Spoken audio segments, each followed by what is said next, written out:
Assalamualaikum warahmatullahi wabarakatuh. Pertama-tama, marilah kita panjatkan puji serta syukur kehadirat Allah Subhanahu wa Ta'ala, yang mana atas rahmat dan karunia-Nya kita dapat berkumpul dalam pembelajaran kali ini dengan keadaan sehat walafiat, meskipun melalui tatap maya.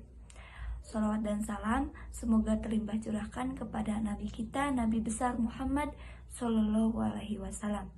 Yang terhormat, dosen pengampu mata kuliah Pendidikan Agama Islam, Bapak Anwar Taufik Rahmat, SPD MPD, serta rekan-rekan seperjuangan yang saya banggakan. Kami dari kelompok 1 akan mempresentasikan materi Pendidikan Agama Islam bab 7 mengenai akhlak. Untuk mempersingkat waktu, langsung saja ke materi. Untuk pemateri yang pertama, dipersilakan. Assalamualaikum warahmatullahi wabarakatuh. Di sini saya akan menjelaskan tentang makna akhlak. Kata akhlak secara etimologis berasal dari bahasa Arab, yaitu akhlak. Kata akhlak ini bentuk jama dari kata khulukun, yang berarti sifat, tabiat, adat kebiasaan, watak, adab, dan budi pekerti yang melekat pada diri seseorang. Sedangkan menurut terminologi, terdapat beberapa pendapat dari para ahli, yaitu dari Imam Al-Ghazali. Menurut beliau, akhlak adalah sifat yang tertanam dalam jiwa yang menimbulkan perbuatan-perbuatan dengan gampang dan mudah tanpa memerlukan pemikiran dan pertimbangan. Dan yang kedua ada menurut Brahim Anis. Menurutnya, akhlak adalah sifat yang tertanam dalam jiwa yang dengannya lahirlah macam-macam perbuatan baik atau buruk tanpa memerlukan pemikiran dan pertimbangan. Perbuatan manusia bisa dikategorikan kepada akhlak jika memenuhi syarat-syarat sebagai berikut. 1. Perbuatan itu dilakukan secara berulang-ulang. Yang kedua, perbuatan itu timbul dengan mudah tanpa berpikir atau diteliti terlebih dahulu. Dalam diri manusia terdapat 3 nafsu, yaitu yang pertama ada nafsu as-sahwaniyah. Nafsu ini cenderung mengarah kepada terpenuhinya kenikmatan, kelezatan, kesenangan. Yang kedua ada nafsu al-ghadabiyah. Nafsu ini cenderung pada sikap marah, merusak, ambisi, dan menguasai dan mengalahkan orang lain. Dan yang terakhir ada nafsu al-natiqah. Nafsu ini adalah nafsu yang membedakan manusia dan binatang. Dengan nafsu ini pula, manusia bisa mengendalikan nafsu sahwaniyah dan nafsu ghadabiyah. Assalamualaikum warahmatullahi wabarakatuh. Baik, di sini saya akan menjelaskan sumber akhlak dan juga pembagian akhlak. Yang pertama yaitu sumber akhlak. Sumber akhlak yang pertama adalah Al-Quran. Al-Quran merupakan sumber utama dalam akhlak yang menjadi tolak ukur baik dan buruknya akhlak. Karena Al-Quran bersifat objektif, komprehensif, dan juga universal. Al-Quran sebagai sumber hukum dan juga peraturan yang mengatur semua hal yang berkaitan dengan manusia, yaitu baik dan buruknya segala sesuatu, dan juga apa yang pantas dilakukan dan tidak pantas dilakukan, dan juga tingkah laku serta akhlak manusia. Dan sumber hukum yang kedua yaitu as-sunnah. Dari as-sunnah dapat diketahui bahwa norma-norma yang baik dan buruk bagi akhlak dalam Islam. Melalui as-sunnah, seorang muslim dapat mengetahui apa yang halal dan apa yang haram, juga apa yang dapat dilakukan dan tidak pantas dilakukan. Yang kedua yaitu pembagian akhlak. Dalam Islam, pembagian akhlak yang berdasarkan sifat itu terbagi menjadi 2. Yang pertama yaitu akhlak mahmudah dan yang kedua akhlak mazmumah.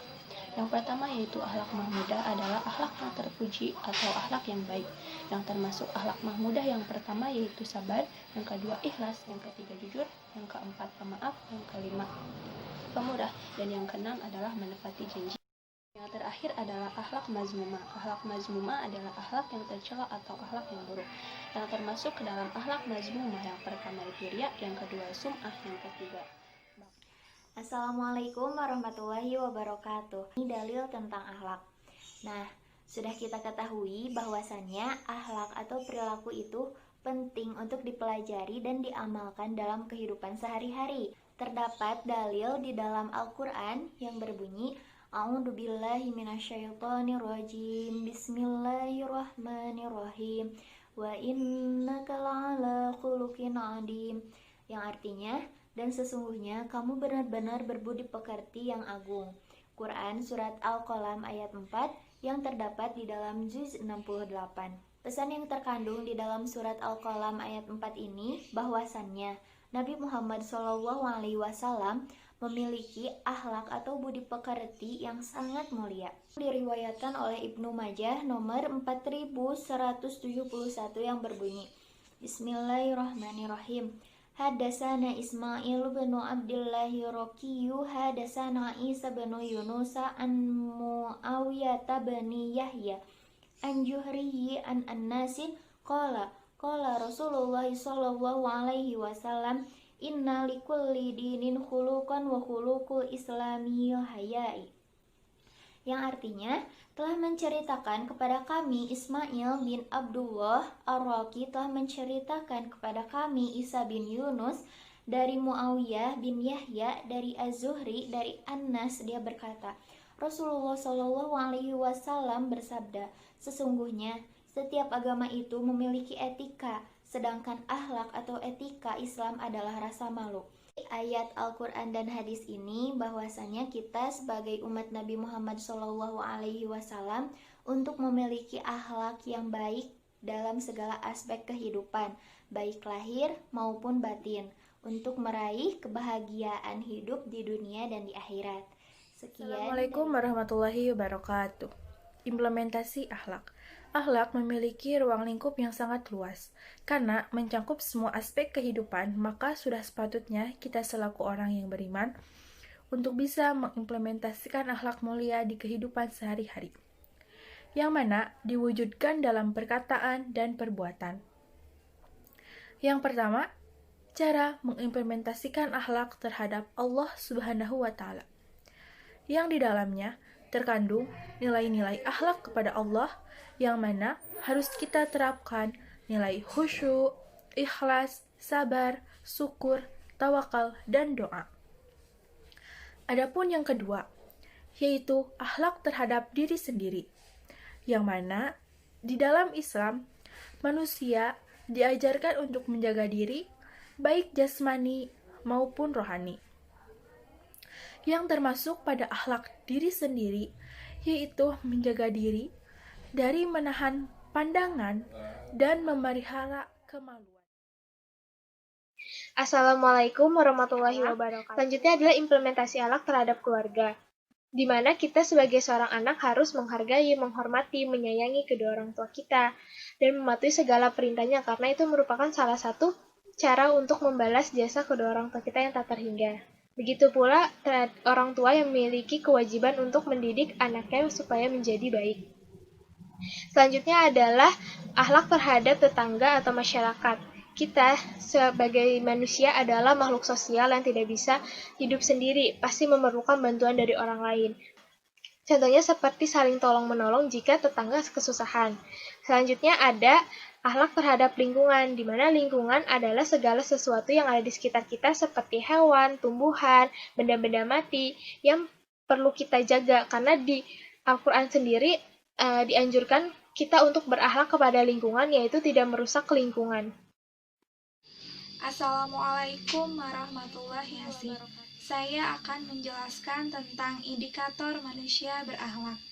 Menurut Imam Al-Ghazali, indikator manusia yang berakhlak adalah adanya iman dalam hatinya. Sebaliknya, indikator manusia yang tidak berakhlak adalah nifaq, yaitu tidak ada kesesuaian antara hati dan perbuatan.